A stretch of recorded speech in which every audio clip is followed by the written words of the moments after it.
Guardian और बड़े संख्या पे यहाँ पे माता बहन यहाँ पे उपस्थित हुए हैं। आप सभी को सन ऑफ मल्ला मुकेश सहनी की ओर से नमस्कार प्रणाम। साथियों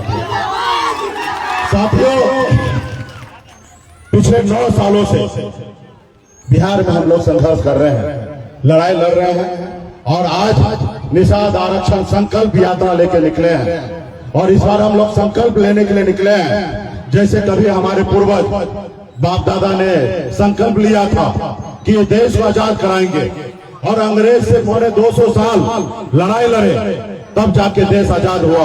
और उनका एक ही संकल्प था कि देश को आजाद कराएंगे और हमारे जो आने वाला पीढ़ी होगा वो आजाद भारत में सर उठा के जिएगा। और जिसके लिए लाखों निषाद पिछड़ा दलित का बेटा शहीद हुए और फिर देश आजाद हुआ। साथियों ये देश आपका है, ये देश हमारा है। इस देश पे जितने बड़े लोगों का अधिकार है उतना ही अधिकार उससे कई गुना ज्यादा आपका इस देश में अधिकार है। साथियों लेकिन देश आजाद हुआ, लेकिन आज जिनके बाप दादा अंग्रेज का गुलामी करता था, जी हजूरी करता था, आज उसका बेटा आज राजा बन के बैठा है। जिसके पूर्वज शहीद हुआ, खून पसीना बहा के लड़ाई लड़ा, आज उसका जो पीढ़ी है वो आज कहीं ना कहीं सर झुका के गुलामी की जंजीर पकड़कर गुलामी की जिंदगी को जी रहे। साथियों इसके लिए हमें संघर्ष करना पड़ेगा, हमें लड़ाई लड़ना पड़ेगा। इस संसार में अगर सर उठा के जीना है, मान सम्मान अधिकार के साथ जीना है तो 2 काम कीजिए। एक काम अपने हर जरूरत को कम कीजिए, एक रोटी कम खाइए, लेकिन सबसे पहले अपने बच्चे को पढ़ा लिखा के काबिल बनाइए। जब तक आपका बच्चा, आपका समाज पढ़ेगा लिखेगा नहीं तब तक आपका समाज आगे नहीं बढ़ेगा।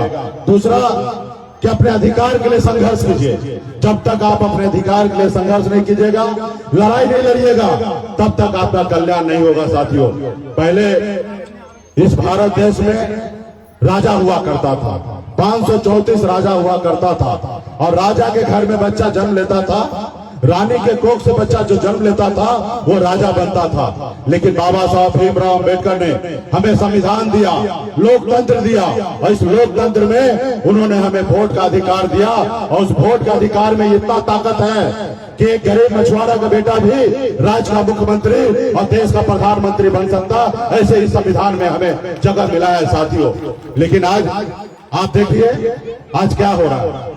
आज सबसे ज्यादा संख्या हमारे पास है, हम इस देश के मूल निवासी हैं, लेकिन आज हम गरीब हैं। अंग्रेज जब आए इस भारत में तो पहले जमीन का टुकड़ा गरीब मजदूर को खास करके उनको दिया, जो मेहनत करने वाले थे और जो किसान थे उनको जमीन का टुकड़ा दिया गया। हमारे बाप दादा किसानी करते थे और उस समय में अंग्रेज को टैक्स दिया करते थे और जमीन का मालिक खास करके हिंदुस्तान में गरीब पिछड़ा आदिवासी दलित का लोग थे।